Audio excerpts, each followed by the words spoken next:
الحمد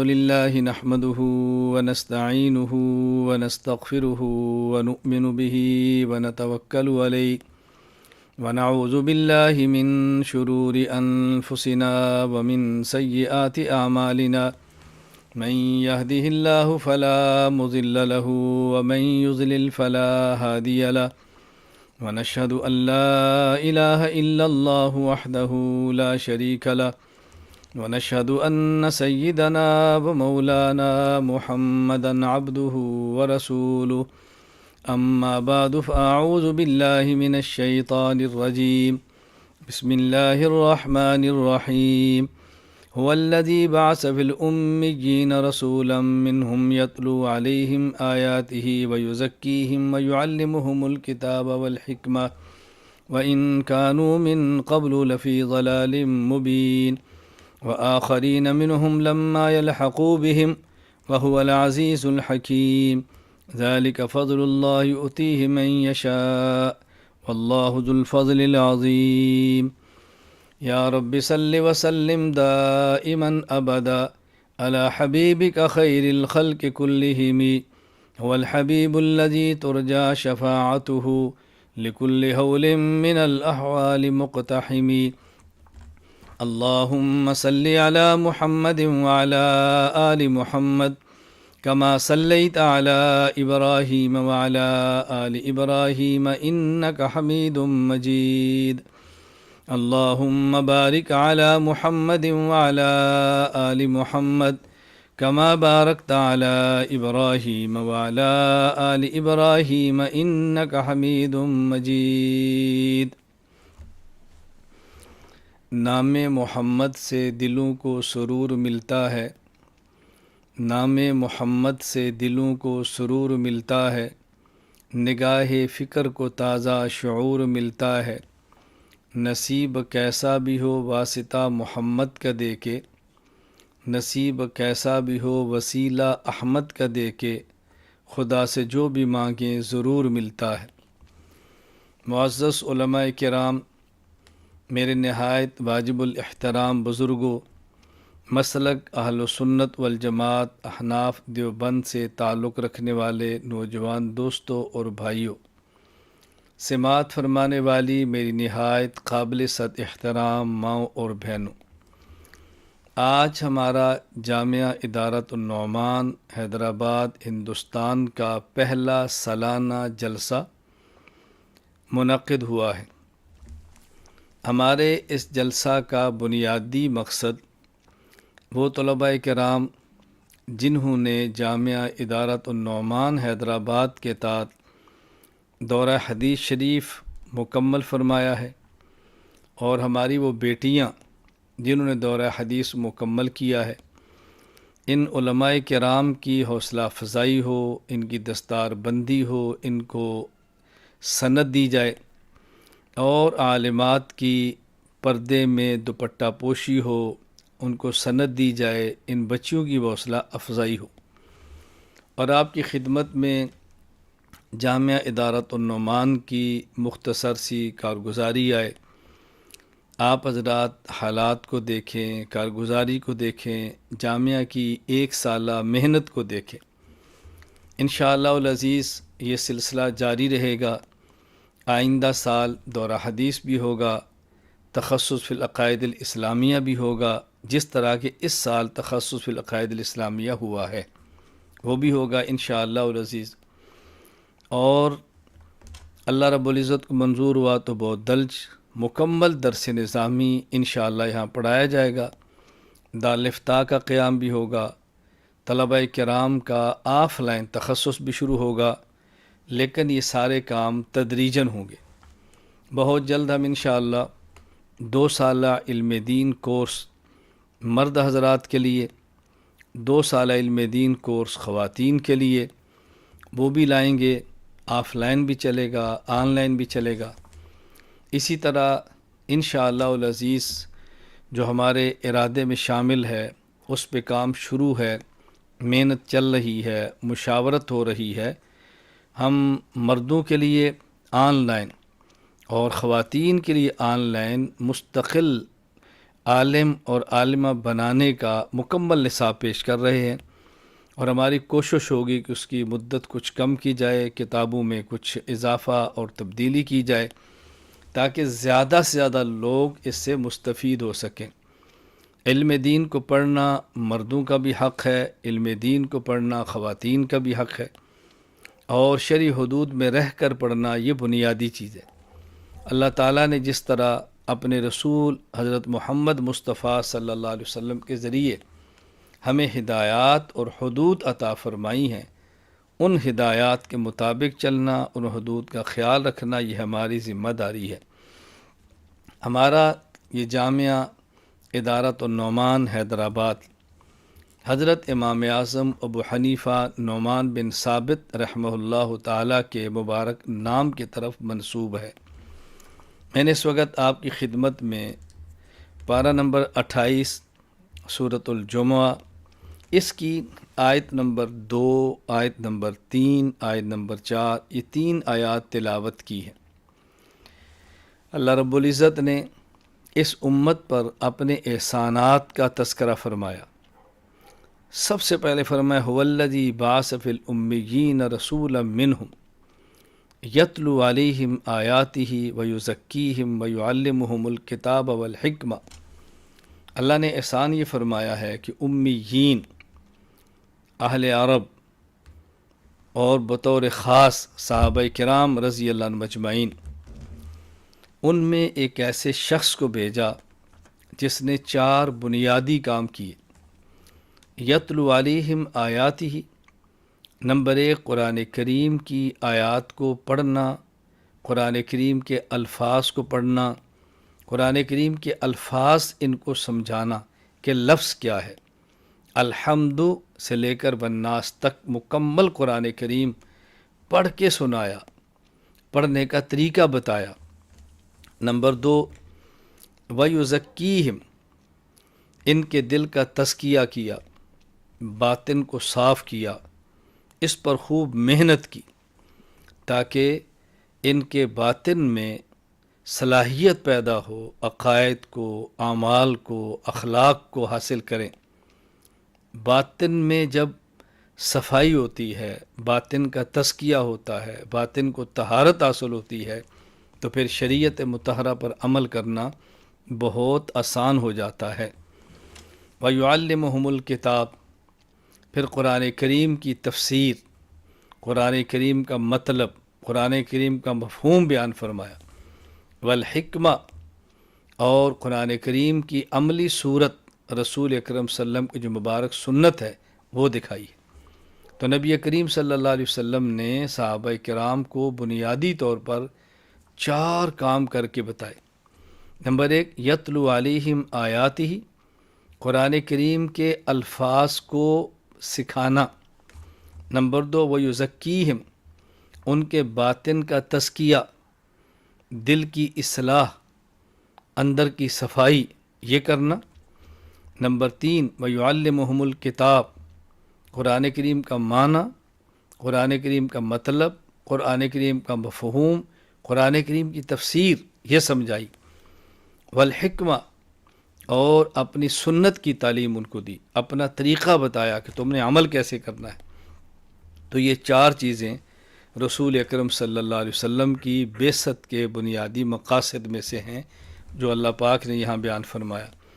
وَإِن كَانُوا مِن قَبْلُ لَفِي ضَلَالٍ مُبِينٍ، اور فرمایا کہ رسول اللہ صلی اللہ علیہ وسلم کے آنے سے پہلے ضلالت تھی، گمراہی تھی، ظلمت، اندھیرا، تاریکی تھی۔ نبی کریم صلی اللہ علیہ وسلم تشریف لائے اور آپ کی نور نبوت نے اس عالم کو توحید و سنت سے منور فرما دیا۔ وآخرین منہم، اس کے بعد رسول اکرم صلی اللہ علیہ وسلم کی بعثت میں سے استفادہ کرنے والا، فائدہ حاصل کرنے والا پہلا طبقہ الامیین صحابہ کرام ہیں۔ وآخرین منہم لما یلحقوا بہم، اور دوسرا طبقہ آخرین بعد والے جو اس وقت نہیں تھے جب رسول اللہ صلی اللہ علیہ وسلم صحابہ کرام میں تھے۔ لما یلحقوا بہم، یعنی جب اللہ کے نبی صلی اللہ علیہ وسلم تھے اس وقت یہ آخرین ان کے ساتھ ملے ہوئے نہیں تھے، بعد میں آئے۔ یہ لوگ کون ہیں؟ اصل تو یہ امیین کے بعد والے لوگ ہیں نا، لیکن بعد والوں کا پہلا مصداق کون ہے؟ تابعین ہیں۔ اور ان میں بطور خاص کون ہے؟ حضرت امام اعظم ابو حنیفہ نعمان بن ثابت۔ اور یہ ہماری رائے نہیں ہے۔ جب یہ آخرین منہم یہ آیت نازل ہوئی ہے، حضرت ابو ہریرہ رضی اللہ تعالیٰ عنہ فرماتے ہیں کہ رسول اکرم صلی اللہ علیہ وسلم پوچھا گیا کہ اس سے مراد کون ہے، تو نبی کریم صلی اللہ علیہ وسلم نے پاس بیٹھے ہوئے حضرت سلمان فارسی رضی اللہ تعالیٰ عنہ کے کندھے پر ہاتھ رکھا، اور ایک روایت میں ہے فرمایا لو کان الایمان عند ثریا، اگر ایمان ثریا ستارے تک بھی چلا جائے، ایمان عقائد۔ ایک میں ہے لو کان العلم عند ثریا، اگر علم شریعت ثریا ستارے تک بھی چلا جائے تو کون حاصل کرے گا؟ کسی حدیث میں لفظ ہے رجل من اہل فارس، کی فرمایا رجال لنالہ رجل من اہل فارس، فرمایا اہل فارس کا ایک شخص وہاں سے بھی علم اور ایمان کو حاصل کرے گا۔ حضرت علامہ سیوطی رحمۃ اللہ علیہ باوجود اس کے کہ وہ شافعی المذہب ہے، حضرت امام محمد بن ادریس شافعی رحمہ اللہ کے مقلد ہیں، وہ فرماتے ہیں کہ اس میں اشارہ حضرت امام اعظم ابو حنیفہ کی طرف ہے رحمہ اللہ تعالی۔ امام ابو حنیفہ فارسی النسل ہے، فارسی النسل ہے، اور اللہ پاک نے ان سے کتنا کام لیا۔ یہاں دیکھیں ایک بات سمجھیں، اشارہ دیکھیں، رسول اکرم صلی اللہ علیہ وسلم کی حدیث مبارک ہے اصحابی کالنجوم فبأیہم اقتدیتم اہتدیتم، میرے صحابہ ستاروں کی مانند ہیں، ان میں سے جس صحابی کے نقش قدم پر تم چلو گے تمہیں ہدایت ہی ملے گی۔ اللہ اکبر۔ ادھر کیا فرمایا؟ لو کان العلم عند ثریا، لو کان الایمان عند ثریا، ثریا ستارہ ہے نا، اگر کسی دور ستارے کے پاس بھی علم اور ایمان ہوگا تو فارسی شخص وہاں سے لے گا۔ اور کیا فرمایا؟ اصحابی کالنجوم فبأیہم اقتدیتم اہتدیتم، نجوم ہدایت صحابہ ہیں، ستاروں سے ہدایت ملے گی۔ تو رسول اکرم صلی اللہ علیہ وسلم اگر آفتاب نبوت ہیں تو صحابہ اسی آفتاب نبوت کے ستارے ہیں۔ تو نبی پاک صلی اللہ علیہ وسلم کے ان دونوں باتوں کا آپ ملائیں ذرا، صحابہ ستاروں کی مانند ہیں، اور جو شخص کسی بھی صحابی کے نقش قدم پر چلے گا تو ہدایت یافتہ ہوگا۔ نمبر 2، ایمان اور علم اگر ثریا ستارے کے پاس بھی ہوگا تو فارسی وہاں سے لائے گا۔ معلوم ہوا کہ اس امت میں وہ شخص ہوگا جو فارسی بھی ہوگا اور اس نے صحابہ کا زمانہ پایا بھی ہوگا۔ یہ کون؟ حضرت امام اعظم ابو حنیفہ رحمہ اللہ تعالی۔ آپ نے ادرک 70 من الصحابہ، 70 صحابہ کا زمانہ پایا ہے، اور آپ نے 6 صحابہ کرام کی زیارت کی ہے۔ حضرت امام اعظم ابو حنیفہ معمولی شخص نہیں ہے۔ میں اس لیے بتا رہا چاہ رہا ہوں کہ آپ کے علم میں ہو، ہم نے ادارہ اگر یہ امام اعظم ابو حنیفہ رحمہ اللہ کی طرف منسوب کیا ہے تو یہ ذہن میں ہو کہ کتنا بڑا شخص ہے حضرت امام اعظم ابو حنیفہ نعمان بن ثابت رحمہ اللہ تعالی۔ یہ معمولی شخص نہیں ہے، آدمی بہت بڑا ہے۔ میں ساتھیوں سے کہتا ہوں بھی اگر کوئی آپ سے بات کرے تو آپ کو دلیل پیش کرو، ہم بھی دلیل پیش کرتے ہیں، اور اگر شخص پیش کرے تو کوئی بھی جتنا بڑا شخص ہم نے پیش کیا اتنا بڑا شخص آپ بھی پیش کرو۔ میں ایک مرتبہ کئی مہمان تھا تو مجھے کچھ لوگ ملنے کے لیے آئے، ان میں سے ایک ساتھی نے کہا جی ہم آپ سے ایک مسئلہ معلوم کرنا چاہتے ہیں۔ میں نے کہا فرمائیں۔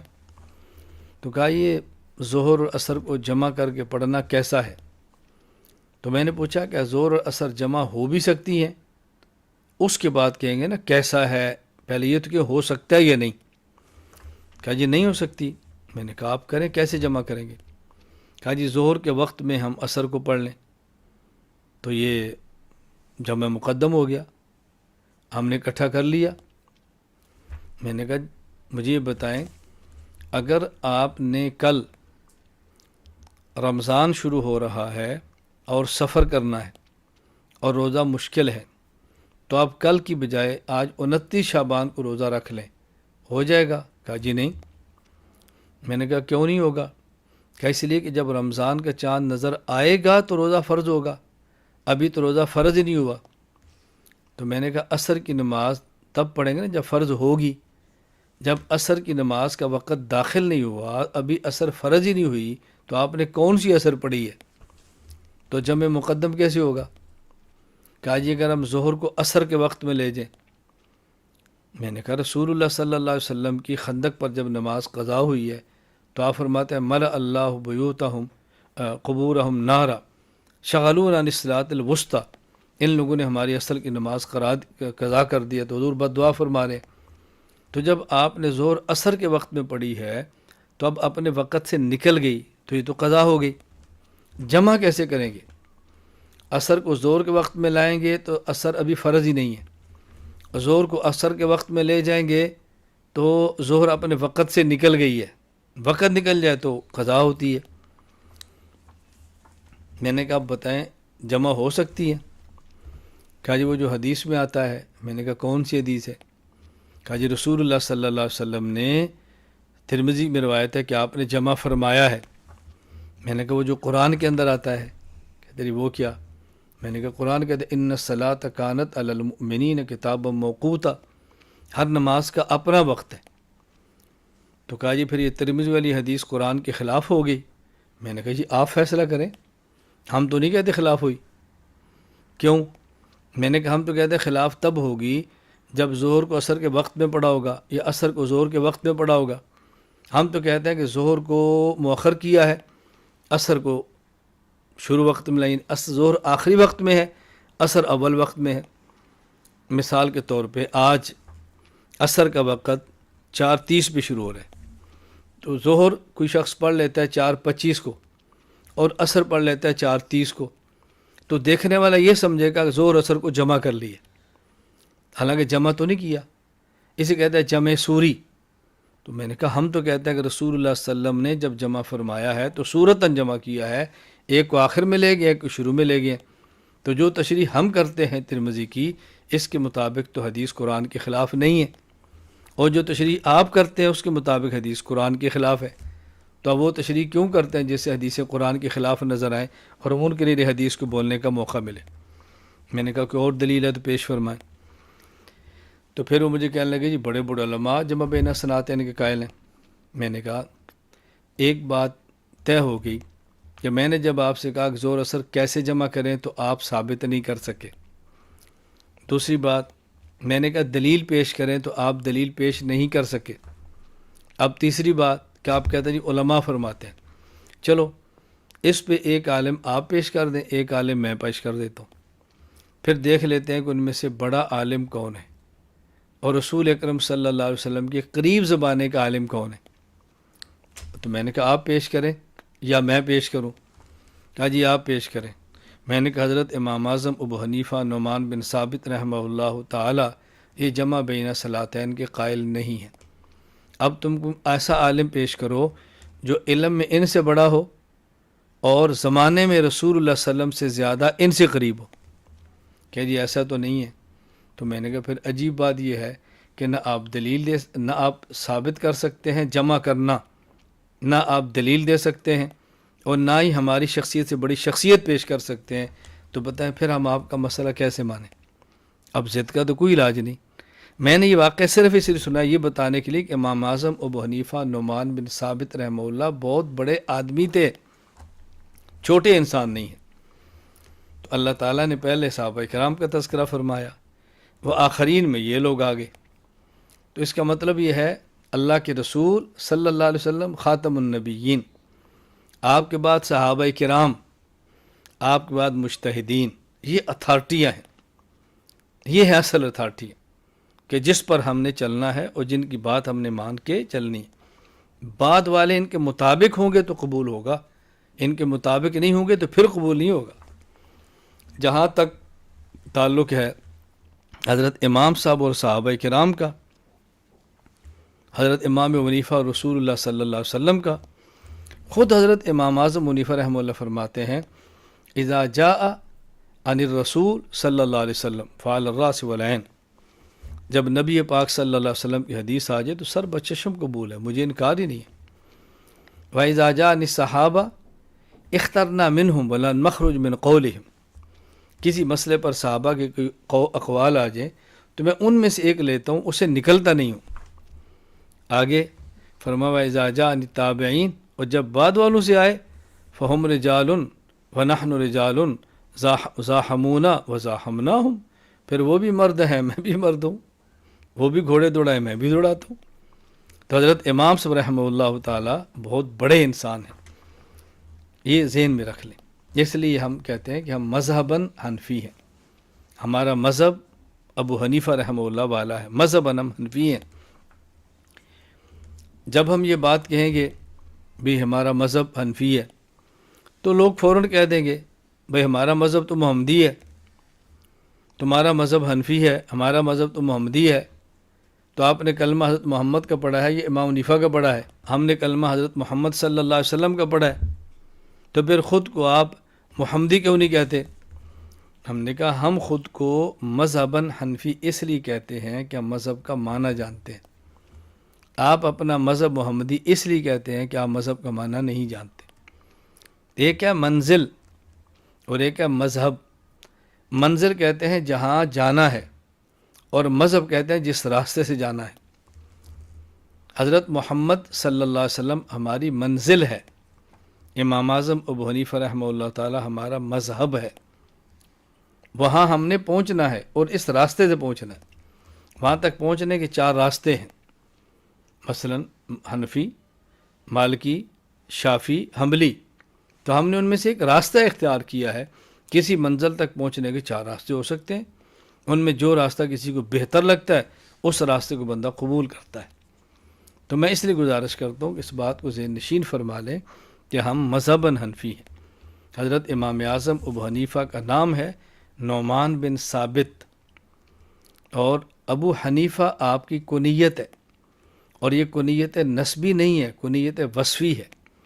کنیت نسبی کہتے ہیں بیٹے کی وجہ سے ابو القاسم، اور کنیت وصفی کسی خاص صفت کی وجہ سے، جس طرح حضرت عبد الرحمن کو کہتے ہیں ابو ہریرہ، بلی والے، اس کا معنی کوئی بلی کے باپ تو نہیں ہے نا، بلی کے بچے والے۔ حضرت علی کہتے ہیں ابو تراب، اب اس کا معنی مٹی کا باپ تو نہیں ہے نا، علی مٹی والا، یعنی آپ لیٹے تھے، جسم مبارک میں مٹی لگی تھی تو حضور نے فرمایا قم یا ابا تراب، اے مٹی والے اٹھ جا۔ اسی طرح ابو حنیفہ کا معنی حنیفہ کا باپ نہیں ہے، ابو حنیفہ کا معنی ہے ابو الملت الحنیفہ، ملت حنیفہ والے، ایسا شخص کہ جس نے باطل کو الگ کر کے خالص حق کو لکھوایا ہے، یہ معنی ہے اس کا۔ یہ نہیں ہے کہ حنیفہ کا باپ ہے۔ تو لوگ کبھی کہہ دیتے ہیں جن کی بیٹی کا نام حنیفہ تھا اور تمہارا تو مذہبی لڑکی کی طرف منسوب ہے۔ ہم نے کہا علم آپ کے پاس نہیں ہے اور اعتراض پھر ہمارے اوپر کرتے، نہ تم تاریخ جانتے ہو، نہ تم شریعت جانتے ہو، نہ لغت جانتے ہو، اور اعتراض پھر حناف کے اوپر ہوتا ہے۔ وآخرین منہم لما یلحقوا بہم، سبحان اللہ۔ ذرا قرآن کریم کی آیات پر غور کریں۔ جب صحابہ کی باری آئی اور اس کے بعد والوں کی باری آئی تو اللہ تعالیٰ فرماتے ہیں ذالک فضل اللہ یؤتیہ من یشاء واللہ ذو الفضل العظیم، یہ اللہ کا فضل ہے، صحابہ کرام اللہ کا فضل ہے، تابعین اللہ کا فضل ہے۔ اس کے بعد مثل الذین حملوا التوراۃ ثم لم یحملوها کمثل الحمار یحمل اسفارا، پھر ان کی مخالفت کرنے والے وہ کون ہیں؟ فرمایا ان کی مثال گدھوں کی ہے، گدھے میں عقل نہیں ہوتی، بیوقوف ہوتا ہے۔ اللہ تعالیٰ نے عجیب مثال بیان، مثل الذین حملوا التوراۃ ثم لم یحملوها کمثل الحمار یحمل اسفارا، ان کی مثال گدھے کی طرح ہے کہ اس کی کمر پہ کتابیں لادی ہوتی ہیں لیکن کتاب کو سمجھتا نہیں ہے۔ ہمارے ہاں دنیا میں کسی بھی شخص کی کوئی ایک صفت بیان کرنے کے لیے کسی جانور کا نام لیا جاتا ہے، فلاں بندہ تو شیر ہے یعنی بہت دلیر ہے، فلاں بندہ تو چیتا ہے یعنی بہت تیز ہے، فلاں تو لومڑ ہے یعنی بہت چلاک ہے، فلاں بندہ تو کوا ہے یعنی بہت ہوشیار ہے، فلاں تو بھینس ہے یعنی بہت سست ہے، فلاں تو خرگوش ہے یعنی رفتار اس کی بہت زیادہ ہے. اس طرح نام لیے جاتے ہیں. اور فلاں بندہ گدھا ہے یعنی بیوقوف ہے. اس کا معنی صحابہ کرام، اہل علم، اہل عقل، تابعین، ائمہ مجتہدین، اہل علم، اہل عقل، اور ان کی مخالفت کرنے والے وہ کم عقل ہے. اس لیے قرآن ان کو کہتا ہے مثل الذین حملوا التوراۃ ثم لم يحملوها كمثل الحمار يحمل اسفارا. اللہ اکبر. اور جو ان کے خلاف بولتے ہیں اس کے لیے قرآن کیا کہتا ہے؟ کمثل الکلب ان تحمل علی یلہث او تترک یلہث. جو شخص نبی کی مخالفت میں اپنی زبان کھول لیتا ہے، قرآن کہتا ہے اس کی مثال تو کتے کی طرح ہے جو ہر وقت ہانپتا رہتا ہے. قرآن کتنی سخت تعبیرات اختیار کر رہا ہے ہمیں سمجھانے کے لیے کہ ہم ان بات کو سمجھیں. میں خیر عرض یہ کر رہا تھا کہ جامعہ ادارۃ النعمان کا سالانہ جلسہ ہے. جامعہ ادارۃ النعمان کے تحت علماء کرام نے تخصص فی العقائد الاسلامیہ آن لائن کیا ہے، دورہ حدیث شریف آن لائن کیا ہے، کیونکہ گزشتہ سال 2021 میں کرونا کی وجہ سے مدارس بند تھے، فزیکل کلاسیں نہیں تھیں، آف لائن کلاسیں نہیں تھیں، تو ہم نے اس کے تحت یہ شروع کر دیا. اب پوری دنیا میں آن لائن تعلیم کا نظام ہو رہا ہے تو ہم نے بھی شروع کیا. علماء کرام کو بطور خاص چاہیے اس جدید ٹیکنالوجی سے دائرہ شریعت میں رہتے ہوئے فائدہ حاصل کریں، استفادہ کریں، جدید سے جدید ٹیکنالوجی کو استعمال کریں. یہ ٹیکنالوجی اس لیے تو نہیں ہے کہ اسے کفر کو عام کیا جائے، یہ تو اس لیے ہے کہ اسے اسلام کو عام کیا جائے. لوگ ٹیکنالوجی بنائیں گے دین کو مٹانے کے لیے، ہم اس ٹیکنالوجی کو استعمال کریں دین کو پھیلانے کے لیے. واٹس ایپ سے لوگ اپنے مقاصد، ہم اپنے مقاصد جائز لیں گے. لوگ موبائل کو غلط مقصد میں استعمال کریں گے، ہم اس کو ٹھیک مقصد میں استعمال کریں گے. ایک ہی شخص ہے وہ چھری کو لے کے انسان کو کاٹ دیتا ہے، اور ایک ہی شخص ہے اسی چھری سے بکرے کو ذبح کر کے حلال کا گوشت کھا لیتا ہے. تو اب اس میں چھری کا قصور تو نہیں ہے نا، غلط اور ٹھیک ذبح کرنے والے کا قصور ہے. تو موبائل کا قصور تو نہیں ہے نا، موبائل کے استعمال پر مدار ہے. ٹھیک استعمال کریں گے تو نتیجہ ٹھیک نکلے گا، غلط استعمال کریں گے تو نتیجہ غلط نکلے گا. میں اس وقت ان تمام علماء کرام کو، ان تمام عالمات اپنی بچیوں کو مبارکباد پیش کرتا ہوں کہ جنہوں نے دورہ حدیث کیا ہے. اللہ تعالیٰ قبول فرمائے، اللہ تعالیٰ ان سے راضی ہو جائے. میں دورہ حدیث کرنے والے علماء کرام سے، دورہ حدیث کرنے والی عالمات بچیوں سے گزارش کروں گا کہ شرعی حدود میں رہتے ہوئے دین کا کام کریں، شرعی حدود کو پامال نہ کریں، حدود شریعت میں رہ کر دین کا کام کریں. اپنے اپنے علاقے کو ترجیح دیں، اپنے اساتذہ سے تعلق رکھیں، اپنے مسلک کا کام کریں، اپنے اکابر کے ساتھ رہیں، اور اپنے اعمال کا بہت خیال کریں، اذکار کا خیال کریں، تلاوت کا خیال کریں، نوافل کا خیال کریں. اپنے آپ کو علمی اور عملی لحاظ سے بہت مضبوط اور پختہ رکھیں. اللہ تعالی ہم سب کو قبول فرمائے، اللہ تعالی ہم سب سے راضی ہو جائے، اللہ تعالی ہمیں دین کی خدمت کرنے کی توفیق عطا فرمائے. ہمارے تمام احباب جو جامعہ ادارۃ النعمان کے ذمہ داران ہیں، مفتی عبدالستار حنفی صاحب ہیں، مولانا اسد قاسمی صاحب ہیں، مفتی احمد شفیع صاحب ہیں، مولانا اکبر علی صاحب ہیں، مفتی ارشد صاحب ہیں، جن حضرات نے بھرپور توجہ دی ہے، اور ہمارے سب سے بڑے استاد مفتی شبیر حنفی صاحب ہیں، جن حضرات نے خوب دل جمی کے ساتھ اسباق پڑھائے ہیں، محنت کی ہے. اللہ تعالیٰ ان کی محنت قبول فرمائے، اللہ تعالیٰ ان کی محنت قبول فرمائے، اللہ تعالیٰ بہترین ان کو جزائے خیر عطا فرمائے. میں بس آخر میں طلباء کرام سے گزارش کروں گا، میرے لیے، اپنے اساتذہ کے لیے، اپنے لیے اللہ تعالیٰ سے دعا مانگتے رہیں اور دعاؤں کا اہتمام جاری رکھیں. اللہ تعالیٰ جامعہ ادارۃ النعمان کے فیض کو عام فرمائے، پورے ہند میں اس کے فیض کو عام فرمائے، شرور اور فتنوں سے محفوظ رکھے، خیر کے پھیلنے کا ذریعہ فرمائے. اللہ تعالیٰ ہم سب کا خاتمہ ایمان پر فرمائے، دنیا اور آخرت میں اپنے نیک بندوں کے ساتھ اللہ تعالیٰ میں شامل فرمائے۔ اللہ تعالیٰ ہماری اس محنت کو اپنے فضل سے، اپنے قلم سے قبول فرما لے۔ وآخر دعوانا ان الحمد للہ رب العالمین۔ السلام علیکم ورحمۃ اللہ وبرکاتہ۔